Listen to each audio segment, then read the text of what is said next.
Bon, pour ceux qui seraient emmerdés avec la tringlerie d'essuie-glace du Citroën C3, donc celui-ci, moi j'ai eu un souci, la tringlerie s'est désolidarisée. Donc ici, tac.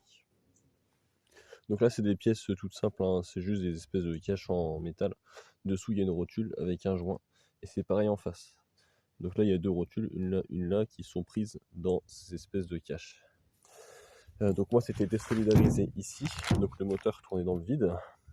Et en fait, la seule chose que j'ai eu à faire, c'est très simple. J'ai juste démonté la tringlerie, donc elle tient sur 3 points.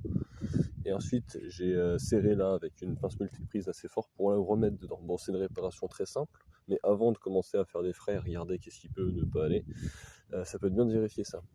Parce que moi, j'étais parti pour percer, mettre une tige filetée, parce que c'est possible aussi de le faire. Mais cette pièce, en fait, elle a tendance à s'user a priori, parce que c'est juste une rotule qui tient là-dedans. Ça se clipse, en fait. Et je pense qu'avec le temps, ça s'use ici. Et que, à force, ça finit par se désolidariser. Donc là, pour le premier coup, je peux le reclipser. Par contre, à terme, ça va certainement s'user et finir par plus fonctionner du tout. Donc après, je pense qu'il faut s'orienter plutôt sur le fait de le percer. Par contre, vu que c'est une rotule, tu vois, là, il y a le joint.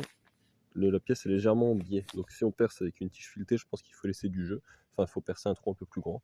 Bon, ça tiendra pas des masses, hein, mais ça permet de réparer. Pour pouvoir... que ça tienne. Mais ouais, c'est très merdique leur système de rotule. Donc là, il y a juste un joint. Là, il suffirait de juste placer une pièce, faire levier, et ça permet de désolidariser la pièce.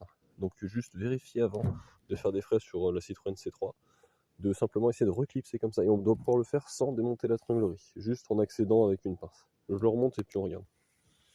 Donc la tringlerie, elle tient juste sur ces 3 points-là. Tac, ici, là et en dessous, là. Là, il y a le système pour l'alimentation. Donc il y a juste besoin d'un cliquet avec une clé de, je sais plus, 10 je crois, c'est une 10. Et puis voilà.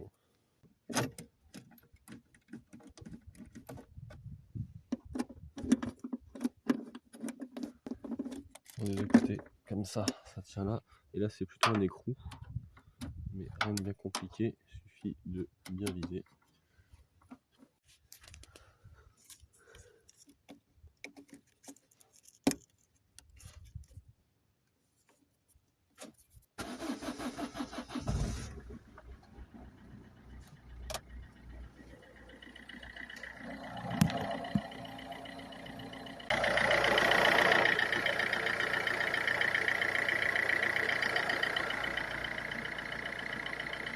Cette petite pièce là m'a été désolidarisée.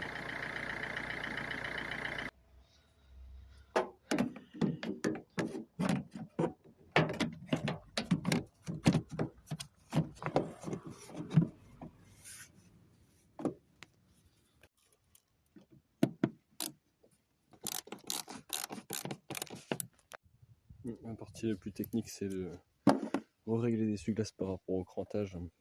Donc faire bien attention de ne pas régler trop n'importe comment, sinon ça risque de buter. Donc l'idéal c'est de régler en bloquant les essuie-glaces en position haute, donc en coupant le contact et en mettant un coup d'essuie-glace vers le bas.